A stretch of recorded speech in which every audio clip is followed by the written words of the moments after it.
సమ్మక్క సారక్క జాతర జరుపుకునే ల్యాండ్ మా కుటుంబానిదేనని ఎమ్మెల్యే పాడి కౌశిక్ రెడ్డి అన్నారు. జాతరకు మా కుటుంబ సభ్యులతో కలిసి వెళ్తుంటే నన్ను నా కుటుంబ సభ్యులను పోలీసులు అడ్డుకొని నాతో పాటు ఉన్న వారిని అరెస్టు చేశారని ఆరోపించారు. గద్దెల చుట్టూ 30 లక్షల రూపాయలు లైటింగ్ కోసం డొనేట్ చేశానని తెలిపారు. సీఎం రేవంత్ రెడ్డి పైన నేను పోరాడుతుంటే నాపై కక్ష కట్టి కేసులు పెడుతున్నారన్న పాడి కౌశిక్ రెడ్డి కరీంనగర్ సిపి, హుజురాబాద్ ఏసీపీ, జమ్మికుంట సీఐను వెంటనే సస్పెండ్ చేయాలని డిమాండ్ చేశారు. తెలంగాణ రాష్ట్రంలో కాంగ్రెస్ ప్రభుత్వం వచ్చిన దగ్గర నుంచి అభివృద్ధి పక్కన పెట్టి ప్రతిపక్ష నాయకులే టార్గెట్ గా అరెస్టు చేస్తున్నారని మాజీ మంత్రి గంగుల కమలాకర్ ఆరోపించారు.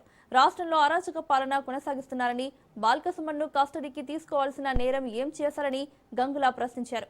మా నాయకులపై ప్రణాళిక ప్రకారం జైల్లో పెట్టేందుకు సిద్ధమవుతున్నారని మండిపడ్డారు.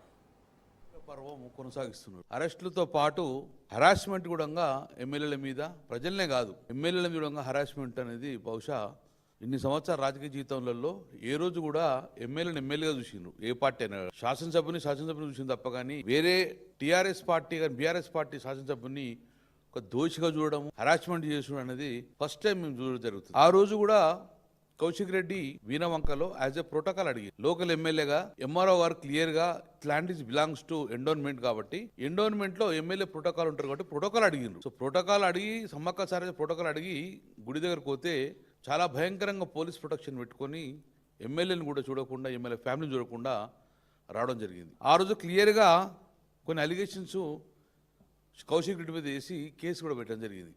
ఏం అలిగేషన్ చేశారు? అక్కడ ఉన్న సిపి గారు మత మార్పిడి చేస్తున్నాడని అన్నాడు అని చెప్పేసి తెలంగాణ ఐపీఎస్ ఆఫీసర్స్ అతని కౌశిక్ రెడ్డి మీద ఒక ఆరోపణ చేశారు. ఇది చాలా శుద్ధ అబద్ధం.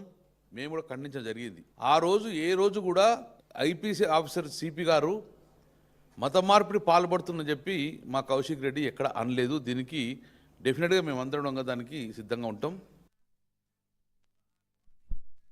ఆనాడు నేను హుజురాబాద్ నియోజకవర్గాన్ని శాసనసభ్యుణ్ణి. వీణవంక అనేది నా సొంత గ్రామం. నేను పుట్టి పెరిగిన గ్రామం, ఆ వాడలలో తిరిగిన ఒక గ్రామం.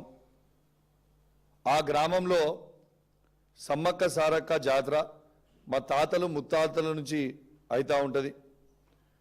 ఆ తాతలు ముత్తాతల నుంచి అవుతున్న సందర్భంగా ఆ ల్యాండ్ ఏదైతే ఉన్నదో సమ్మక్క జాతర ల్యాండ్ కూడా మాదే ల్యాండ్. ఆ ల్యాండ్ మేము డొనేట్ చేయడం జరిగింది.